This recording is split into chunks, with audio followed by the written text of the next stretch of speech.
नमस्कार student, Rabin academy के UPSC online platform पर आप सभी का बहुत बहुत स्वागत है। हम लोग पढ़ रहे थे इंडियन पॉलिटी और इसमें हम लोग पढ़ रहे थे यूनियन लेजिस्लेचर अर्थात संघ की विधायी का मतलब पार्लियामेंट। पार्लियामेंट में अभी तक हम लोग 14 लेक्चर पढ़ चुके हैं। ध्यान से सुनो, कितने 14 लेक्चर अभी तक हम लोग कवर कर चुके हैं और आज हम यहाँ पर 15वां लेक्चर पढ़ेंगे।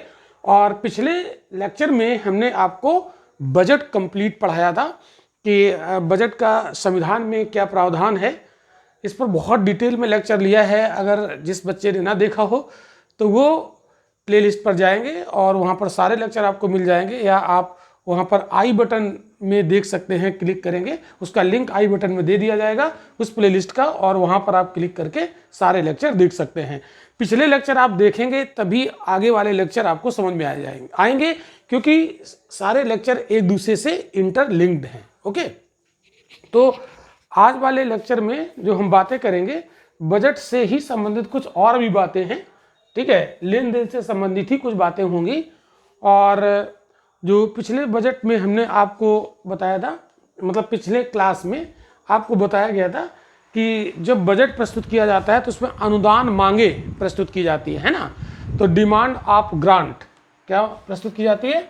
अनुदान मांगे।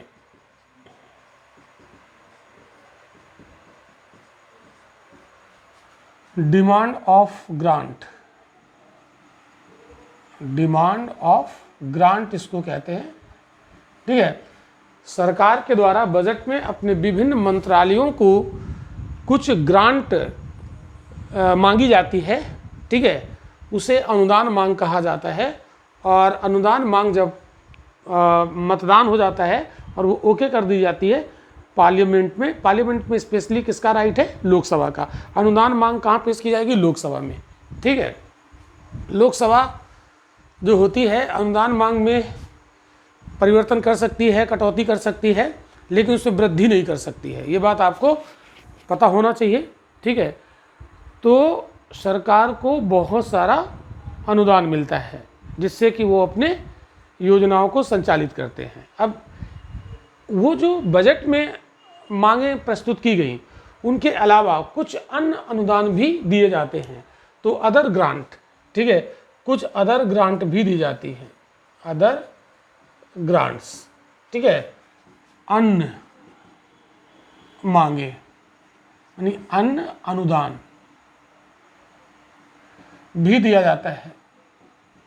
ठीक है, तो आज के लेक्चर में हम लोग यही पढ़ेंगे, जो अदर ग्रांट्स होती हैं वो क्या है, कौन कौन सी हो सकती हैं। एक चीज़ आप याद रखिएगा, हमारी जो भारत सरकार है, भारत सरकार ही नहीं दुनिया की कोई भी गवर्नमेंट होगी, बिना पैसे के एक दिन भी नहीं चल पाएगी।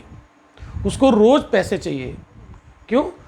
क्योंकि कोई ना कोई योजना संचालित करनी है, कोई ना कोई काम करना है, बिना पैसे के नहीं हो सकता है। अब हम आपको एक चीज़ यहाँ पर बताते हैं, बड़ी इंटरेस्टिंग होगी और बड़ी मज़ेदार और इम्पॉर्टेंट भी होगी एग्ज़ाम के लिए। ठीक है, तो जो अदर ग्रांट्स हैं उसी को हम लोग शुरू करते हैं। तो जैसे आपको मैंने बताया था प्रीवियस लेक्चर में, जब सरकार की अनुदान मांगे ओके हो जाती है, ठीक है, लोकसभा से, तब संचित निधि से वो पैसा निकालते हैं। ठीक है, और कंसोलिडेटेड फंड ऑफ इंडिया से जो पैसा निकाला जाता है उसके लिए क्या लाना पड़ता है? विनियोग विधेयक। ठीक है, एप्रोप्रिएशन बिल, विनियोग विधेयक। तो जरा हम लेक्चर को वहीं से स्टार्ट करेंगे। तो जैसे संचित निधि होती है, संचित निधि, ठीक है, अब कितने प्रकार की फंड होती है, कितने प्रकार की निधियां होती हैं, आज वाले लेक्चर में इसको भी हम कवर करेंगे। ठीक है, तो जो कंसोलिडेटेड फंड ऑफ इंडिया होती, ठीक है, इसमें जो पैसा रखा होता है, ठीक है, इसमें जो धन होता है, इस धन की रखवाली कौन करता है? लोकसभा। तो लोकसभा इसकी रखवाली करती है, एक कुंडली मार के इस पर बैठी रहती है। और सरकार जब इससे धन निकालती है तो कौन सा बिल पास करना होता है? तो एप्रोप्रिएशन बिल, विनियोग विधेयक। प्रीवियस लेक्चर में हम इसको बता चुके हैं, लेकिन थोड़ा सा कनेक्ट कर रहे हैं। जिन बच्चों ने वो लेक्चर नहीं देखा होगा तो उनको ये बात पता चल जाएगी। ठीक है, तो विनियोग विधेयक एप्रोप्रिएशन बिल लाना पड़ेगा। कहाँ आएगा? लोकसभा में। एक चीज याद रखिएगा, जो विनियोग विधेयक होता है ये एक्चुअल में धन विधेयक होता है। ये क्या होता है? ये धन विधेयक होता है, ठीक है। और धन विधेयक को कहाँ लाया जाता है? लोकसभा में लाया जाता है। और अगर लोकसभा ने इसे पास कर दिया, ठीक है, लोकसभा ने अगर इसे पास कर दिया तो फिर किसी की औकात नहीं है कि इसे पास करने से मना कर दे, ठीक है। और लोकसभा से पास हो ही जाता है। क्यों? क्योंकि लोकसभा में जो बहुमत दल होता है, जिसकी सरकार है, उसी के सदस्य ज़्यादा होते हैं। तो जब उसी के सदस्य ज़्यादा हैं तो वो मतदान तो इस विनियोग विधेयक के फेवर में ही करेंगे ना, तो वो तो पास होना ही होना है, ठीक है। और अगर विनियोग विधेयक ना पास हो तो सरकार गिर जाएगी। क्यों? क्योंकि धन विधेयक अगर ना पास हो तो सरकार गिर जाती है। तो ये पास हो गया।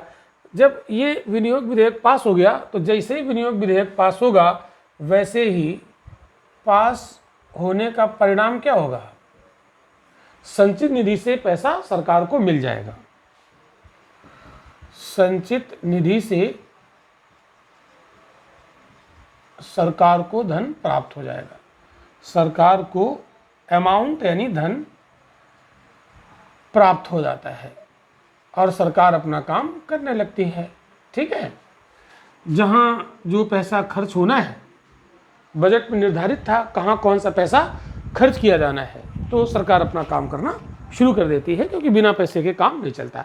अब जान तो प्रॉब्लम कहाँ पर आती है? कभी कभी देखो, ये जो विनियोग विधेयक है इसके पास होने में टाइम लग जाता है। बहुत ध्यान से समझना, इसके पास होने में टाइम लग जाता है। तो कभी कभी क्या होता है, यहाँ पर लिख देता हूँ, कभी कभी विनियोग विधेयक के पास होने में पूरा अप्रैल बीत जाता है, पूरा अप्रैल बीत जाता है, ठीक है। यानी अप्रैल समाप्त हो गया।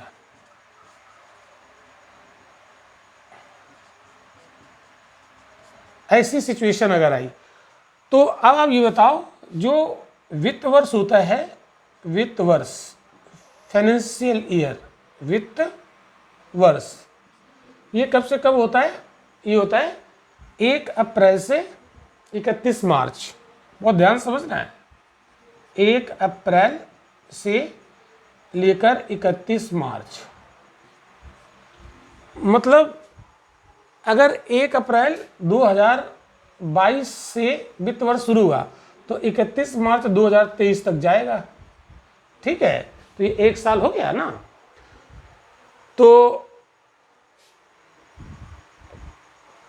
जो प्रीवियस, जो इस साल का जो कुछ टाइम होता है वो और कुछ अगले साल का, दोनों को मिला के वित्त वर्ष बनता है। अब हमने बताया कि वित्त वर्ष की शुरुआत हो गई, बहुत ध्यान समझना, वित्त वर्ष की शुरुआत हो गई और इस वित्त वर्ष के लिए सरकार को पैसा अलॉट हो गया, ठीक है। लेकिन पैसा अलॉट तो हो गया, लेकिन अभी पैसा मिलेगा नहीं जब तक कि विनियोग विधेयक पास नहीं हो जाएगा। और विनियोग विधेयक पास होने में अप्रैल समाप्त हो गया, यानी 1 अप्रैल से पूरा महीना अप्रैल का खत्म हो गया। सरकार को पैसा अभी नहीं मिलेगा। क्यों?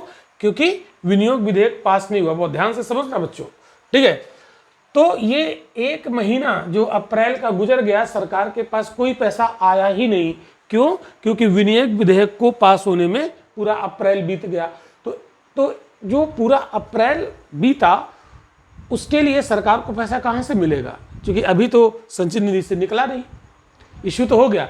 जैसे मान लो हम क्या करते हैं, जैसे मान लो हम कोई जॉब करते हैं और कभी हमारी सैलरी लेट हो गई, तो सैलरी पास तो हो गई है बट वो लेट हो गई आने में, तो हमारे पास पैसा नहीं है। तो हम क्या करेंगे?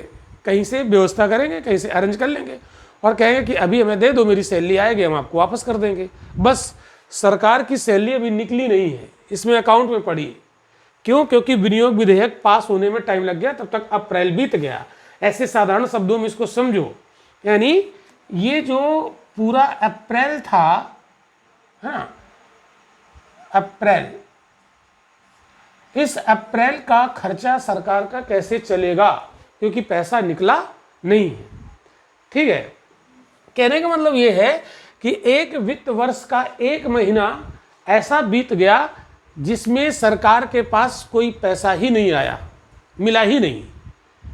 तो अब इस एक महीने सरकार कैसे चलेगी बिना पैसे के, सोचने वाली बात है। ठीक है, 11 महीने तो चल जाएंगे क्योंकि विनियोग विधेयक पास हो जाएगा एक महीने बाद, तो 11 महीने तो कोई दिक्कत नहीं रहेगी, लेकिन शुरुआत का जो एक महीना है वो कैसे पार होगा।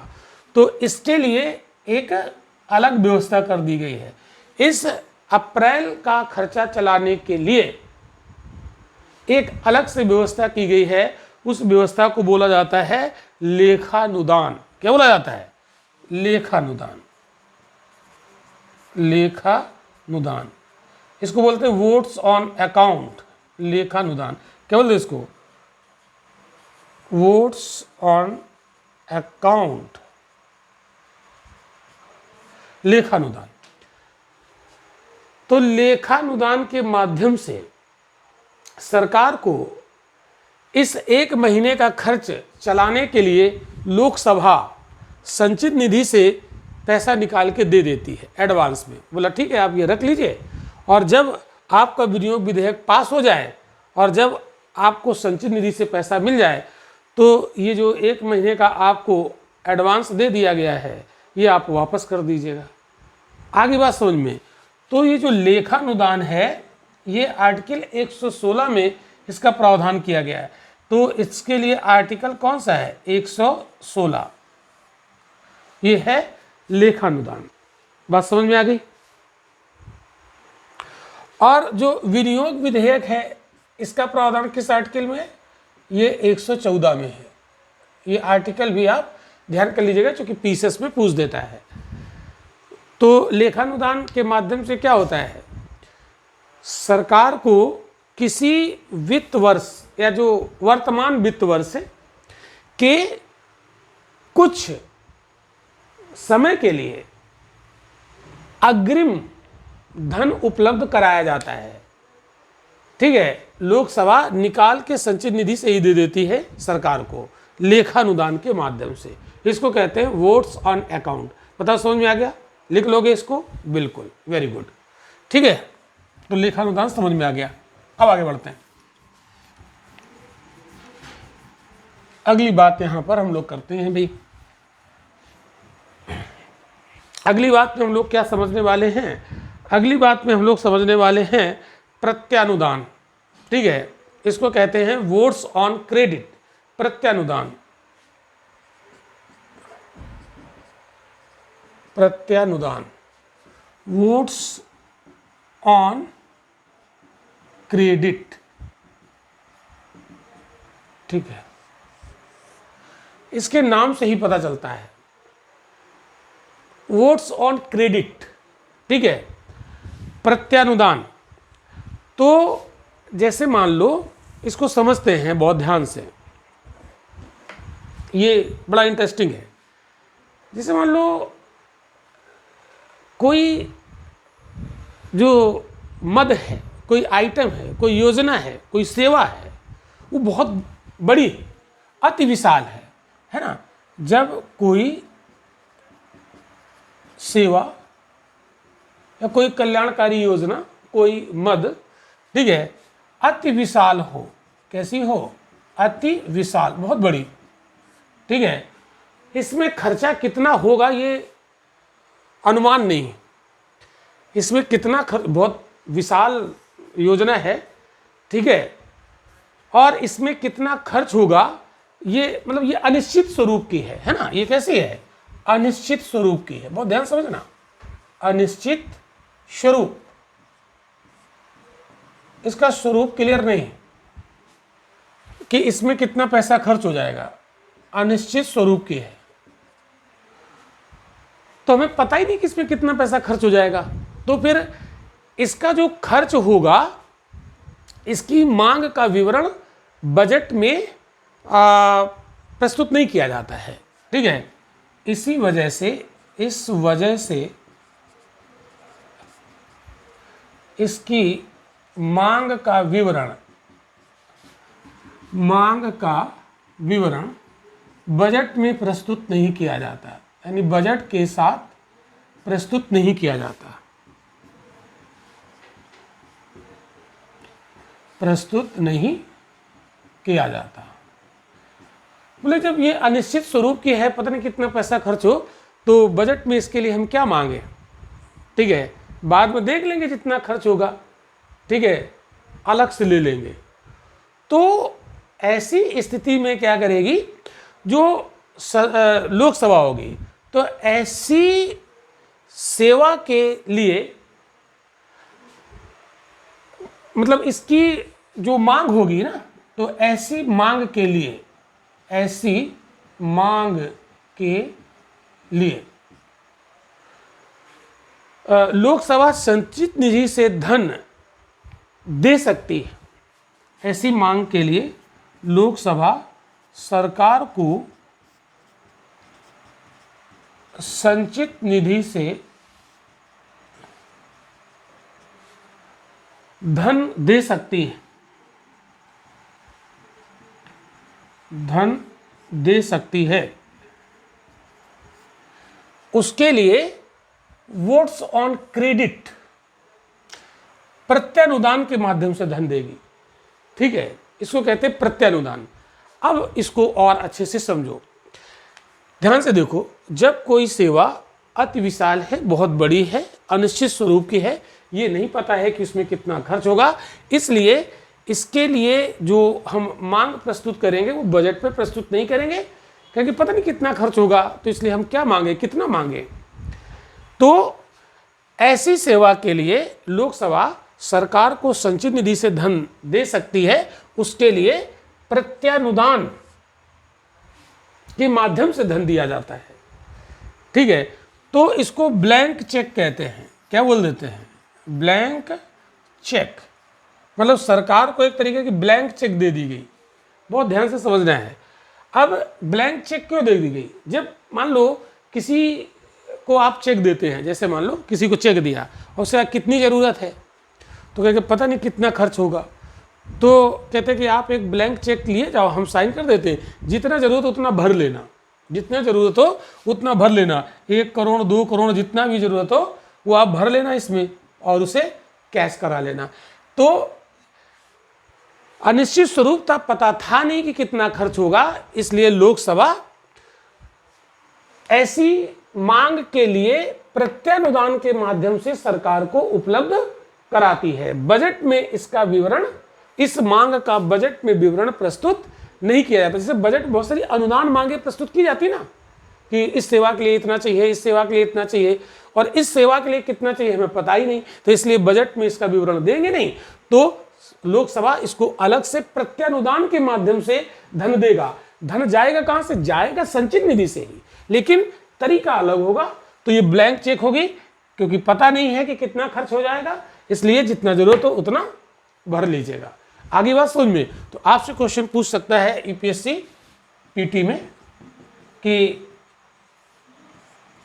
किसे सरकार का ब्लैंक चेक कहते हैं, तो किसे कहते हैं, वोट्स ऑन क्रेडिट, ठीक है, सरकार का क्रेडिट जितना चाहे उतना निकाल ले, ठीक है, लेकिन ऐसा नहीं कि जितना चाहे उतना निकाल लिया, उसका भी हिसाब होगा, है ना।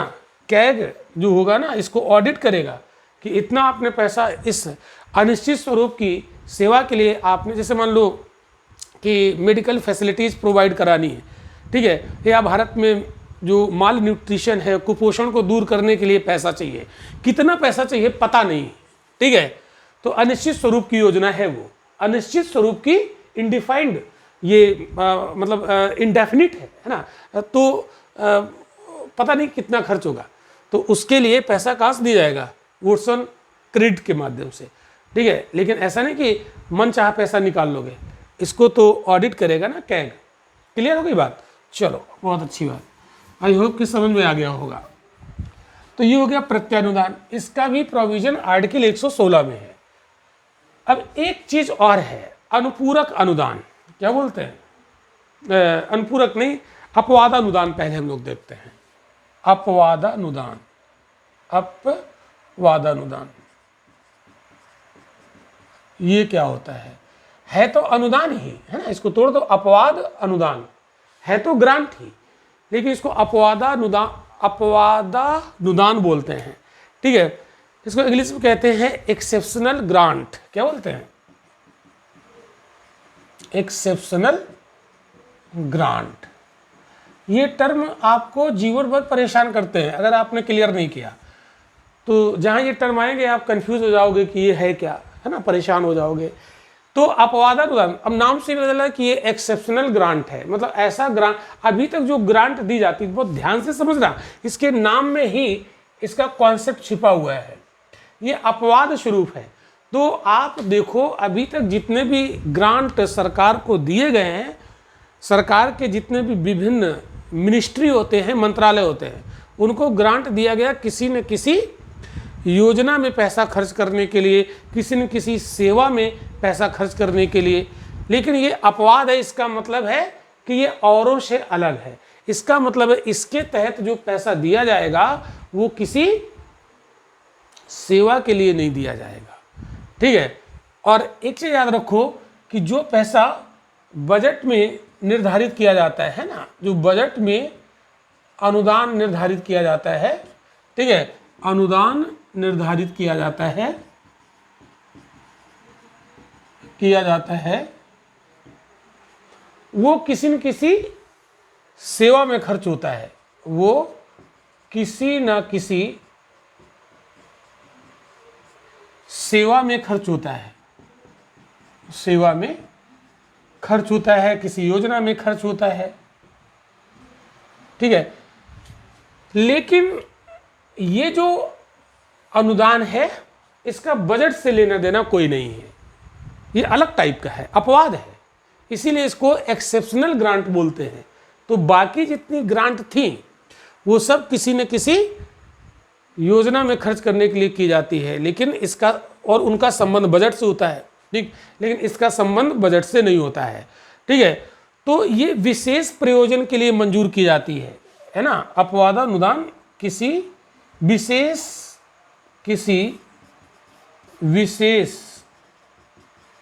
प्रयोजन के लिए मंजूर की जाती है, प्रयोजन के लिए मंजूर की जाती है। ठीक है, ये अलग टाइप का है।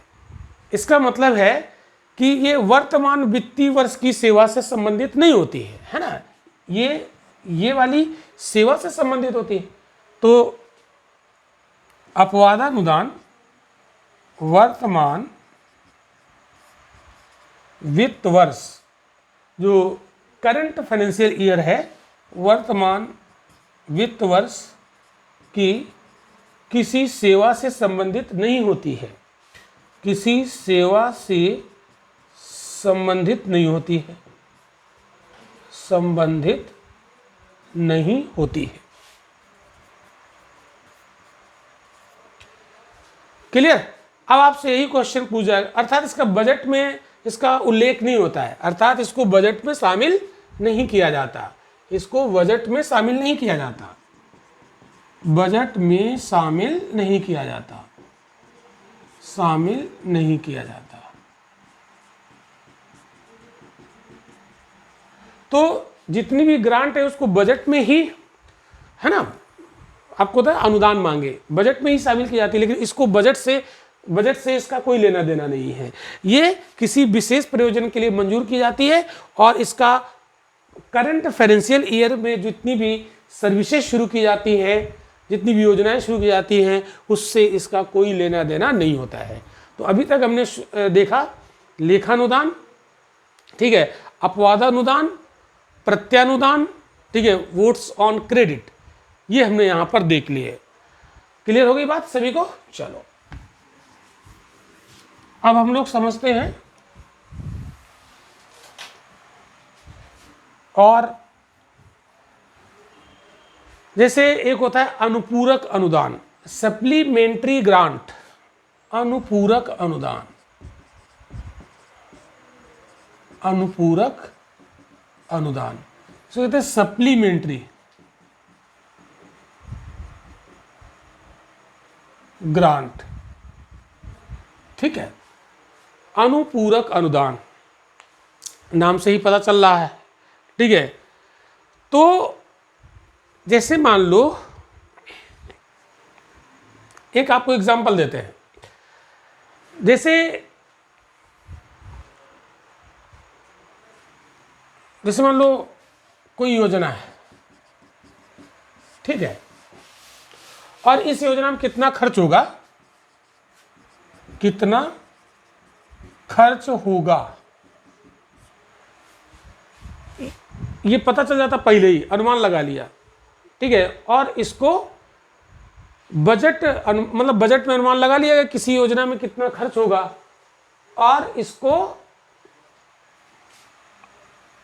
अनुदान के तहत इसे मांग लिया गया है। बजट में जो अनुदान मांगा जाता ना, अनुदान मांग के तहत इसे अनुदान मांग के तहत मांग लिया गया, मांग लिया गया, और लोकसभा ने इसे दे भी दिया।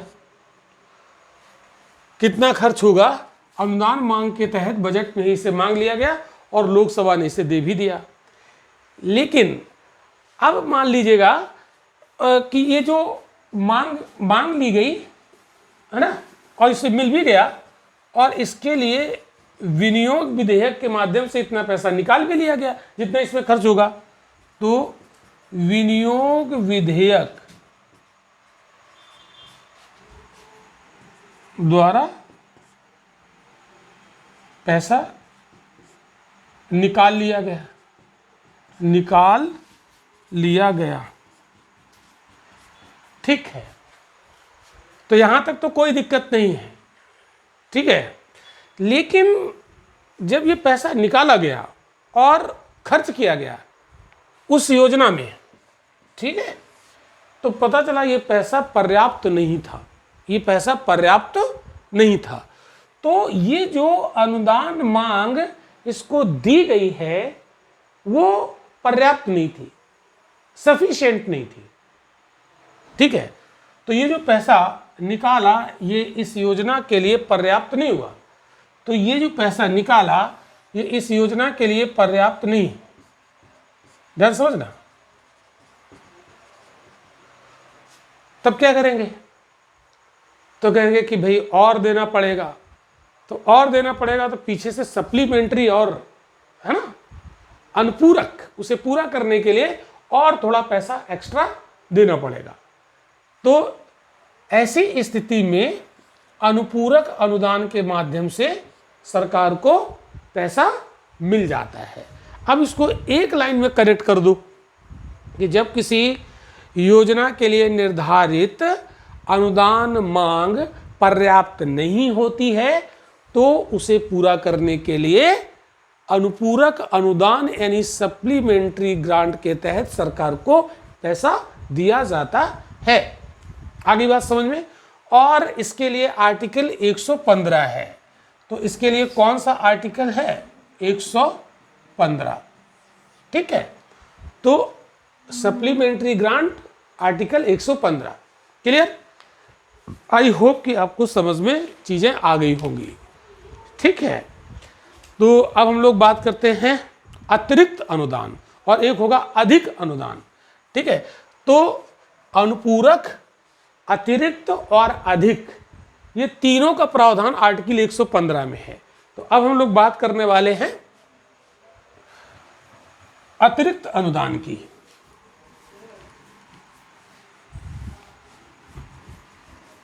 अतिरिक्त अनुदान, ठीक है, इसको बोलेंगे एक्सेस, नहीं,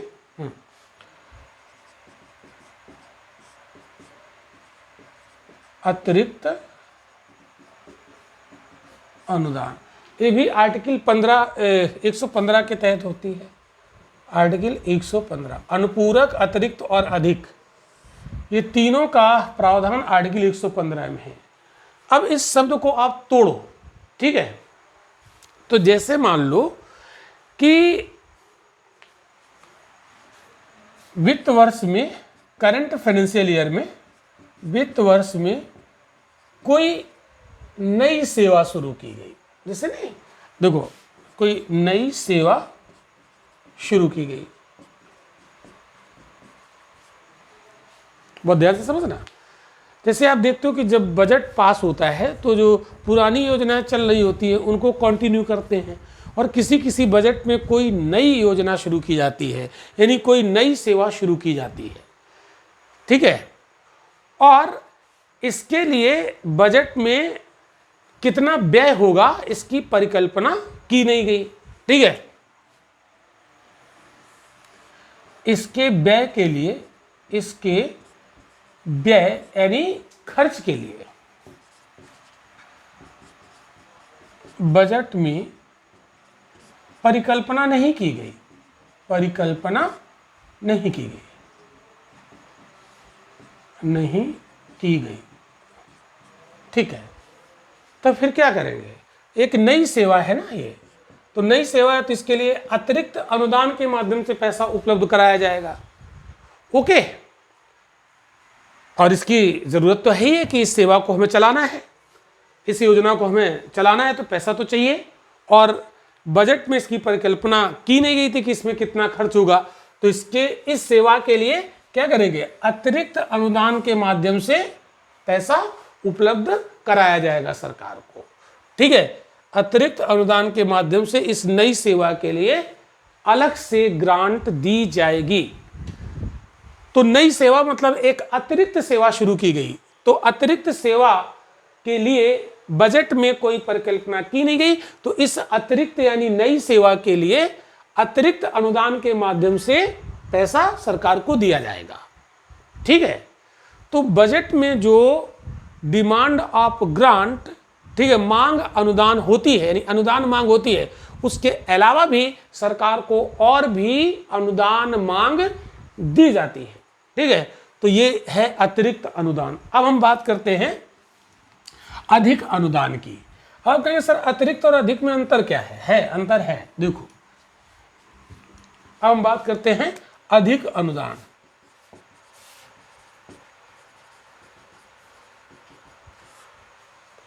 अधिक अनुदान, अब जो अधिक अनुदान, ये भी आर्टिकल 115 में है। अब जैसे मान लो, बहुत ध्यान समझना, ये भी आर्टिकल 115 में है।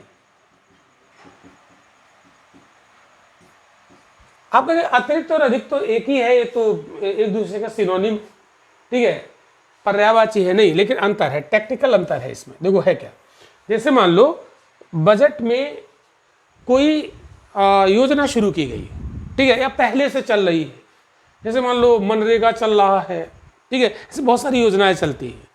ठीक है, या जैसे उत्तर प्रदेश सरकार ने एक IAS PCS की तैयारी कराने के लिए अभ्युदय योजना शुरू की, तो कोई भी योजना शुरू की जाती है बजट में तो उसके लिए एक अमाउंट फिक्स किया जाता है, वो ध्यान से समझना। तो किसी योजना के लिए क्या डिसाइड किया जाता है? अमाउंट। ठीक है, तो उसके लिए अनुदान मांग प्रस्तुत कर दी गई। अनुदान मांग यानी डिमांड ऑफ ग्रांट, अनुदान मांग प्रस्तुत कर दी गई। कहां पर प्रस्तुत की जाती है? अनुदान मांग लोकसभा में प्रस्तुत की जाती है। हमने आपको कई बार बताया है, ये आप बिल्कुल याद कर लीजिए। ठीक है, तो और इसको स्वीकार भी कर लिया गया है ना, इसको क्या कर लिया गया? इसे स्वीकार कर लिया गया, स्वीकार कर लिया गया, कर लिया गया। बहुत ध्यान समझना, हम ये योजना शुरू कर रहे हैं, सरकार ने कहा, और इसके लिए हमें 5,000 करोड़ चाहिए। छोटा सा अमाउंट है ना, 5,000 करोड़ चाहिए। लोकसभा ने कहा ठीक है, दिया तुमको। तो बजट में ये अनुदान मांग रहती है और अनुदान मांग लोकसभा में जाएगी, उसको पास कर दिया। बजट कैसे पास होता है? 6 चरण होते हैं उसके, आपको बताया हमने, है ना, प्रीवियस लेक्चर में। उसके बजट पर हमने 2 लेक्चर लिए हैं, देख लीजिएगा जिसने ना देखा हो। जो स्टूडेंट इसको डायरेक्ट देख रहे होंगे इस लेक्चर को, तो अनुदान मांग सुन के घबरा जाएंगे, इसलिए पहले बजट वाला लेक्चर आप देखिएगा, यानी लेक्चर नंबर 13 और 14 देखिए, तब 15वां लेक्चर आपको समझ में आएगा। ठीक है, तो अनुदान मांग स्वीकार कर ली, और स्वीकार करने के बाद विनियोग विधेयक लाया जाएगा। ये बिल्कुल रट लो, सोते जागते कभी भी कोई पूछे आप तुरंत बता दो कि कैसे पैसा अलॉट होता है और फिर पैसा कंसोलिडेटेड फंड ऑफ इंडिया से निकाला कैसे जाता है। तो इसके लिए क्या लाना पड़ेगा, एप्रोप्रिएशन बिल, विनियोग विधेयक, और विनियोग विधेयक से संचित निधि से पैसा निकाल लिया गया इस योजना के लिए 5,000 करोड़। ठीक है, तो विनियोग विधेयक पास हो गया और पास होने से 5,000 करोड़ मिल गए सरकार को इस योजना पर खर्च करने के लिए। यहां तक तो सब ठीक है, लेकिन पता ये चला कि लास्ट में ये 5,000 करोड़ रुपए कम पड़ गया। ठीक है, लास्ट में क्या पता चला, ये 5,000 करोड़ कम पड़ गया, कम पड़ गया। ठीक है, तब सरकार क्या करेगी, योजना को बंद कर देगी? नहीं, वो 5,000 करोड़ भी तो बेकार हो जाएंगे अगर बंद कर देगी। तो सरकार यहाँ अपना दिमाग लगाएगी, दूसरी जगह का पैसा उठा के इसमें लगा दिया, जितना कम पड़ गया, यानी इसमें जितना अलॉट था उससे ज़्यादा खर्च हो गया, मतलब अधिक खर्च हो गया ना इसमें। ठीक है, कम पड़ गया इसका मतलब है कि अधिक खर्च करना पड़ा, तभी तो कम पड़ गया। तो इधर उधर से इसको मैनेज किया सरकार ने, लेकिन योजना को जैसे तैसे पूरा कर दिया। अब सरकार तो कहेगी कि भाई हमने इस योजना में ज़्यादा पैसा खर्च कर दिया है, ये हमें वापस कैसे मिलेगा, ज़्यादा खर्च कर दिया ना। तो जानते हो, लोकसभा के सामने ये बात रखी जाएगी, तब लोकसभा कहेगी कि हमें कैसे पता कि ज़्यादा खर्च कर दिया आपने। ठीक है, प्रूफ तो दिखाओ। ठीक है, तो प्रूफ दिखाने के लिए लोकसभा में मतदान के लिए इसको प्रस्तुत किया जाएगा कि भाई हमने ज़्यादा खर्च कर दिया है, तो लोकसभा कहेगी प्रूफ दिखाओ। तो लोकसभा में मतदान के पहले ये जो अधिक खर्च कर दिया है इसको लोक लेखा समिति के पास रखा जाएगा, और लोक लेखा समिति जब मंजूरी दे देगी। अब ये लोक लेखा समिति क्या होती है, अभी चूंकि हमने कमेटीज पढ़ाई नहीं है, पार्लियामेंट्री कमेटीज, तो उसको हम बाद में पढ़ाएंगे। अभी आप ये जान लो, एक पब्लिक अकाउंट कमेटी होती है, ठीक है, पार्लियामेंट बनाती है लोक लेखा समिति, और अगर सरकार कोई कहीं एक्स्ट्रा खर्च करती है तो उसकी जांच करती है। ठीक है, तो लोकसभा कहेगी कि पहले आप लोक लेखा समिति से जांच कराओ कि आपने कहां खर्च कर दिया ज़्यादा। ठीक है, तो सरकार ने जो ज़्यादा यहां खर्च किया उसकी लोक लेखा समिति जांच करेगी, और जब लोक लेखा समिति मंजूरी दे देगी कि हाँ सरकार ने ज़्यादा खर्च कर दिया है, इस योजना पर मंजूरी दे दी, तब लोकसभा उस एक्स्ट्रा पैसे को सरकार को उपलब्ध कराएगी। किसके माध्यम से? अधिक अनुदान के माध्यम से। बताओ, समझ में आ गया? ये बात आप नोट कर लीजिएगा। तो कम पड़ गया यानी अधिक खर्च हो गया, अधिक खर्च हो गया। तो ये खर्च जो अधिक कर दिया सरकार ने, ये किसके माध्यम से मिलेगा? तो ये मिलेगा अधिक अनुदान के माध्यम से। किसके माध्यम से मिलेगा? अधिक अनुदान के माध्यम से। लेकिन ये ऐसे नहीं मिल जाएगा, पहले लोकसभा कहेगी इसकी हमें जांच करा के दिखाओ कि वास्तव में आपने अधिक खर्च किया है कि आप ऐसे झूठ बोल रहे हैं। तो कौन चेक करेगा कि अधिक खर्च किया? लोक लेखा समिति, पब्लिक अकाउंट कमेटी। और वो अगर कह देगी कि हाँ वास्तव में सरकार का ज़्यादा खर्च हुआ है, तो जो एक्स्ट्रा खर्च हुआ है तो लोकसभा अधिक अनुदान के माध्यम से उसे वापस दे देगी। क्लियर हो गया सभी को? अधिक अनुदान। तो अगर आपसे क्वेश्चन, जैसे मान लो प्रीलिम में क्वेश्चन पूछेगा, वो कौन सी ग्रांट है जिसके माध्यम से सरकार को पैसा उपलब्ध कराने के पहले उसकी जांच लोक लेखा समिति करती है, तो कौन सी ग्रांट है? तो अधिक अनुदान है। क्लियर? ऐसे क्वेश्चन आपका प्रीलिम में पूछेगा। क्वेश्चन जो मैंने बोला वो आप लोग नोट कर लीजिए। तो ये बहुत सारे आपको यहाँ पर मैंने अनुदान बताए। ये वो अनुदान है जिनका बजट में अनुदान मांग के तहत प्रस्तुत नहीं किया गया था, ये बाद में दिया जाता है इनके माध्यम से। तो सरकार को पैसा बजट में भी दिया जाता है और बजट के अलावा बाद में भी दिया जाता है। क्लियर? तो सारे ये मांग आई होप कि मैंने बता दिया है। एक बार मैं और चेक कर लेता हूँ कोई बचा तो नहीं। सारे हो गए, ठीक है, सारे हो गए। तो अब हम लोग बात करने वाले हैं निधियां। ठीक है, तो निधियां कौन कौन सी होती हैं? फंड जिसको कहते हैं। तो फंड यहां पर हम बताने वाले हैं, बहुत इंपॉर्टेंट है। एक क्वेश्चन यहां से प्रीलिम में भी बनता है, मेंस भी बनता है, लेकिन फंड हम आपको बताएंगे। उसके पहले आपके लिए सूचना, अगर आपको हमारा क्लास अच्छा लगता है, अगर आप हमारा क्लास और ज़्यादा डिटेल में करना चाहते हैं, तो ऑनलाइन क्लास से जुड़ने के लिए आप हमारा प्ले स्टोर से रविन एकेडमी एप्लीकेशन डाउनलोड कर लीजिए, जो स्क्रीन पर दिख रहा है, और वहाँ पर आप हमारी कक्षाएँ और डिटेल में अटेंड कर सकते हैं।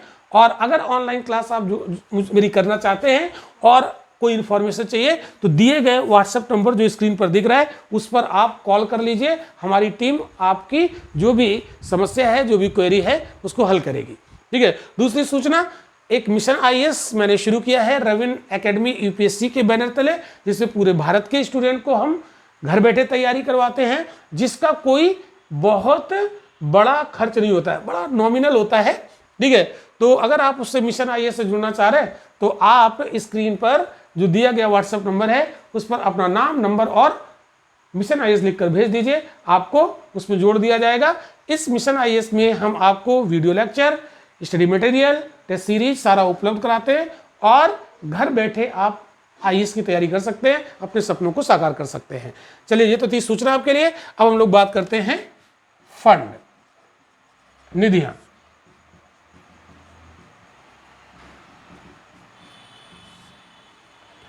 ये निधियां कितनी होती है, ये हम बात कर रहे हैं भारत सरकार की। ठीक है। तो 3 निधियां यहां पर आप देखेंगे, फंड 3 होंगे। ठीक है।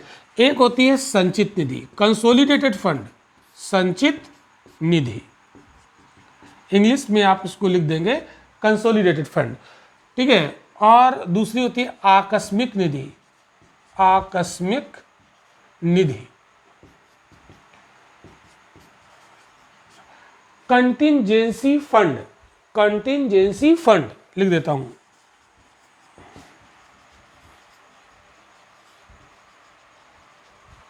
और ये होती है कंसोलिडेटेड फंड। ठीक है। और एक तीसरा जो फंड होता है उसको कहते हैं भारत का लोक लेखा, पब्लिक अकाउंट, भारत का लोक लेखा। ठीक है। तो ये 3 फंड होते हैं जहां से सरकार को टाइम टू टाइम पैसा मिलता है। ठीक है। तो इसमें जो भारत की संचित निधि होती है वो आर्टिकल 266 में इसका प्रावधान है। इसके लिए कौन सा आर्टिकल है? 266। और भारत का जो लोक लेखा है इसके लिए भी आर्टिकल 266 है, और आकस्मिक निधि के लिए जो आर्टिकल होता है वो 267। ठीक है। तो ये क्वेश्चन पीसेस में आया था कि आकस्मिक निधि का प्रावधान किस आर्टिकल में है? 267। तो ये 3 निधियां होती हैं। अब इन 3 निधियों से सरकार को पैसा कैसे दिया जाता है? तो अभी तक हम आपको पढ़ा चुके हैं कि जो संचित निधि होती है इससे सरकार पैसा कैसे निकालती है। ठीक है। तो बजट में जो अनुदान मांग प्रस्तुत की जाती है, और उस अनुदान मांग के तहत जो सरकार को विभिन्न योजनाओं को संचालित करने के लिए जो अमाउंट अलॉट किया जाता है लोकसभा के द्वारा, वो संचित निधि से निकाला जाता है। ठीक है। और संचित निधि से निकालकर उसे खर्च किया जाता है, लेकिन इससे पैसा निकालने के लिए एप्रोप्रिएशन बिल पहले पास करना होता है। ये सारी चीज़ें हम लोग समझ चुके हैं। अब मुद्दा ये उठता है कि संचित निधि में पैसा आता कहाँ से? ठीक है। मुद्दा तो यहाँ पर ये उठता है, तो संचित निधि में पैसा कहाँ कहाँ से आता है, ये यहाँ पर हमें देखना है। तो इसको मैं रब कर दूँ और संचित निधि के बारे में फटाफट समझा दूँ, और फिर इसके बाद आकस्मिक निधि के बारे में फटाफट समझा दूँ, और लोक लेखा, है ना, तीनों को जल्दी से समझ लेते हैं। विद इन 15 मिनट, 15 मिनट के अंदर अंदर इसे हम क्लास को ओवर करेंगे। ठीक है। तो देखो, जो कंसोलिडेटेड फंड ऑफ इंडिया होता है भारत की संचित निधि, भारत की संचित निधि, आर्टिकल 266। ठीक है, इसमें धन कहाँ से आता है? जैसे मान लो ये है कंसोलिडेटेड फंड, ठीक है, ये एक फंड बनाया, इसमें धन जमा होगा, इसमें क्या जमा होगा? धन इकट्ठा होगा। ये आएगा कहाँ से? ये कहाँ से पैसा आएगा? ठीक है, और इसका प्रहरी कौन होता है? इसका कौन, इस पर कुंडली मार के कौन बैठा है? लोकसभा।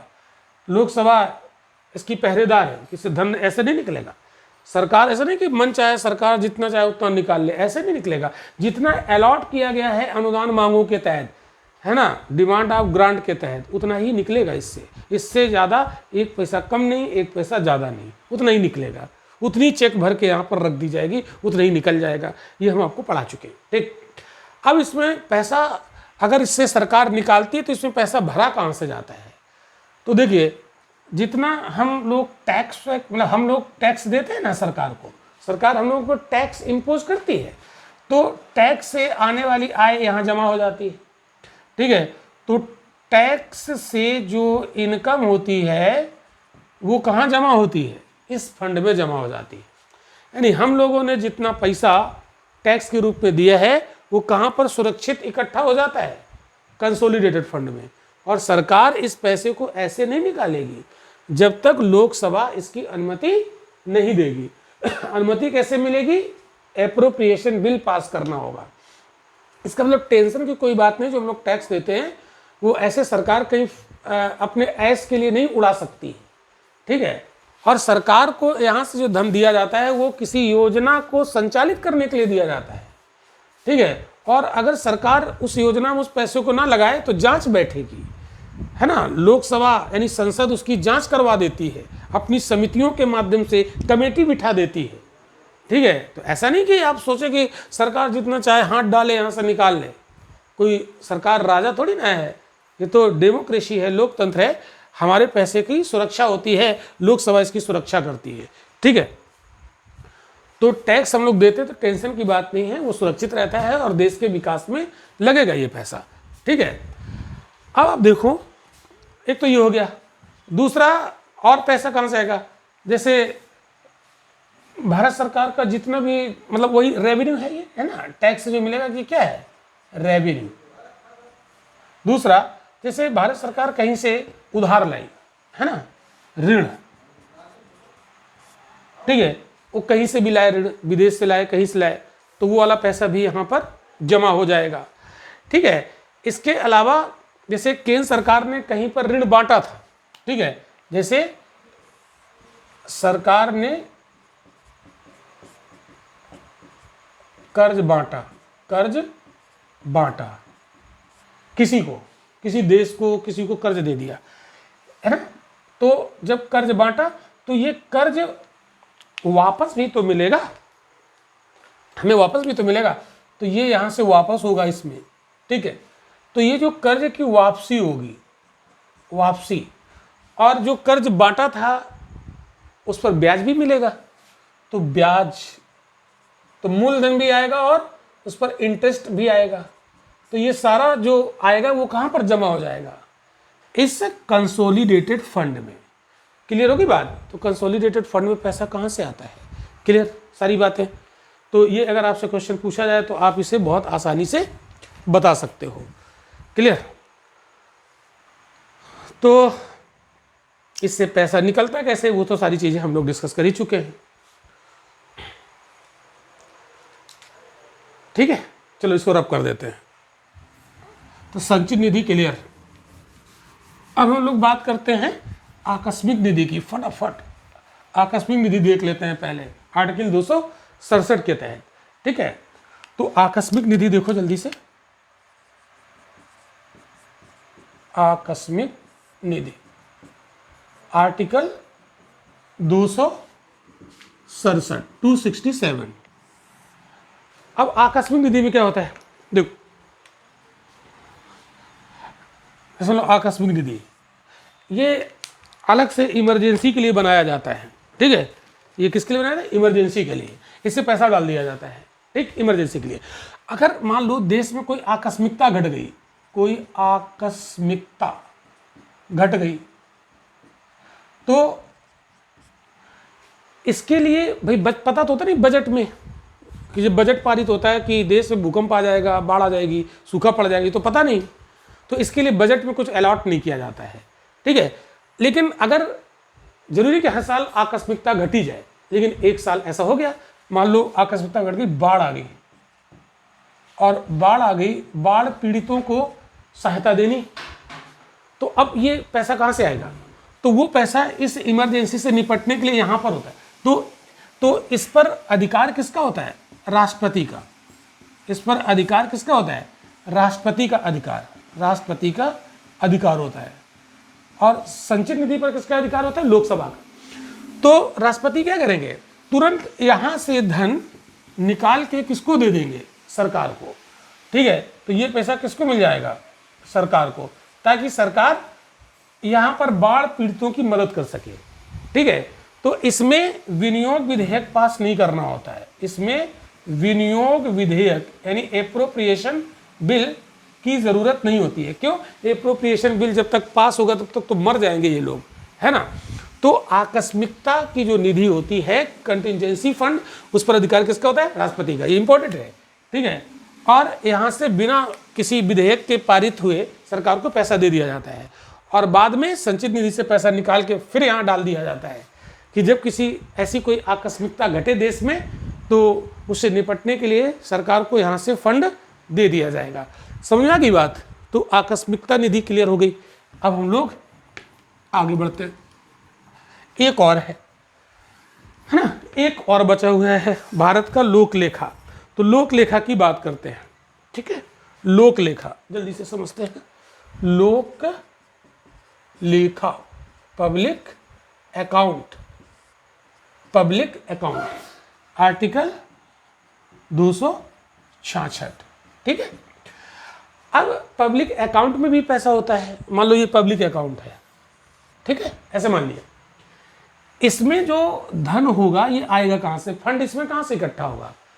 तो जैसे हम लोग सुनते हैं ना कि जो कर्मचारी होते हैं ना, जो सरकारी जिनकी नौकरी होती है, उनका फंड वंड करता है ना, फंड। और वो जो फंड होता है ना कर्मचारियों का, अधिकारियों का, कर्मचारियों का और अधिकारियों का जो फंड कटता है वो यहाँ इकट्ठा होता है। इसको भविष्य निधि कहते हैं, प्रोविडेंट फंड। इसको क्या बोलते हैं? भविष्य निधि। ये पैसा यहाँ पर इकट्ठा होता है, क्लियर। तो जब उनका रिटायरमेंट होगा तब यहाँ से पैसे उनको निकाल के दे दिए जाते हैं, ठीक है। लेकिन जो पेमेंट होती है उस पेमेंट का कुछ हिस्सा कटता रहता है और यहाँ पर जमा होता रहता है किसमें? पब्लिक अकाउंट में। तो ये अकाउंट किसका है? पब्लिक का है, ठीक है। तो वो पैसा यहाँ पर जमा होगा। इसके अलावा जैसे न्यायिक जमा भी होती है। क्या होती है? न्यायिक जमा, न्यायिक, जुडिशियल, न्यायिक जमा। अब ये न्यायिक जमा क्या है? जिसमें न्यायालय ने कोई डिसीजन दिया, किसी के ऊपर जुर्माना लगा दिया, पेनाल्टी से जो पैसा आया है ना, जुर्माना लगा दिया, और वो यहीं पर इकट्ठा हो जाएगा, ठीक है। तो ये पैसा यहाँ पर जमा हो जाएगा। कुछ और भी विभागीय जमा वगैरह सब होते हैं, यानी जो कंसोलिडेटेड फंड में जमा होता है उसके अलावा जो कुछ बचता है वो सब यहाँ पर जमा होता है। तो यहाँ पर जमा हो गया, ठीक है। अब इससे धन निकालने के लिए सरकार को संसद की अनुमति नहीं लेनी पड़ती है, ठीक है, याद रखिएगा।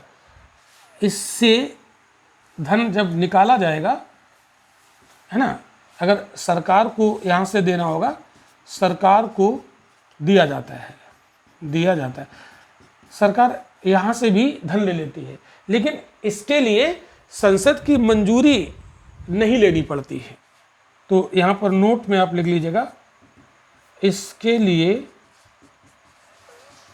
संसद की मंजूरी नहीं लेनी पड़ती, मंजूरी नहीं लेनी पड़ती।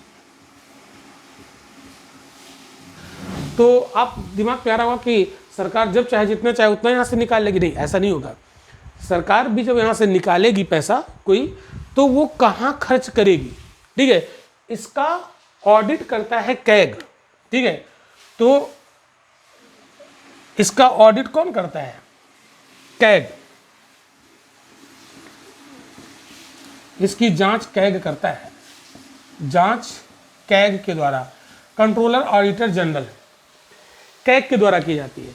अब आप कहेंगे कि कैग तो सरकार के फेवर में बात करेगा। नहीं, कैग सरकार के फेवर में बात नहीं करता, ये स्वतंत्र पद होता है। क्यों? क्योंकि इसकी सैलरी भारत की संचित निधि पर भारित व्यय होता है, इसलिए इसको कोई टेंशन नहीं होता है। ये स्वतंत्र रूप से जांच करता है। अगर सरकार ने गड़बड़ किया तो रिपोर्ट बना देगा कि सरकार ने यहाँ गड़बड़ किया, फिर इसकी रिपोर्ट जाएगी लोक लेखा समिति के पास, फिर वो इसकी जांच करेगी और इसके बाद फिर लोकसभा उस पर निर्णय लेगी, ठीक है, इसको दंड दे देगी सरकार को। इसलिए सरकार मनमानी तौर पर इसको खर्च नहीं करेगी, क्योंकि नहीं तो जांच बैठ जाएगी। क्लियर? इतनी बात समझ में आ गई? तो इसको कैसे नियंत्रित किया जाता है? जैसे मैंने देखा कि संचित निधि पर नियंत्रण किसका होता है? लोकसभा का। आकस्मिक निधि पर नियंत्रण किसका होता है? राष्ट्रपति का। तो इसको कैसे नियंत्रित किया जाता है? तो इसको कार्यकारी प्रक्रिया द्वारा नियंत्रित किया जाता है। तो इसे कार्यकारी प्रक्रिया द्वारा नियंत्रित किया जाता है। नियंत्रित किया जाता है। ये एम लक्ष्मीकांत की जो बुक है उसमें ये बात लिखी है। अब ये कार्यकारी प्रक्रिया क्या होती है? मतलब जैसे कैग वगैरह है, ये इसकी जांच करेगा, ठीक है, अगर ये गड़बड़ करेगा तो इसको कहते हैं कार्यकारी प्रक्रिया के द्वारा नियंत्रित किया जाता है। ठीक है, तो क्लियर? तो ये तीनों प्रकार के फंड क्लियर हो गए। कोई डाउट? किसी को अगर डाउट हो तो आप हमारे नंबर पर कॉल करके हमसे संपर्क कर सकते हैं। तो उसके लिए डाउट जूम पर लाइव सेशन रख दिया जाएगा डाउट क्लियरिफिकेशन करने के लिए। ठीक है, तो आज के लेक्चर में इतना ही। हम लोग मिलते हैं अगले लेक्चर में, और अगले लेक्चर में हम लोग पढ़ेंगे बहुत ही इंपॉर्टेंट टॉपिक। Thank you.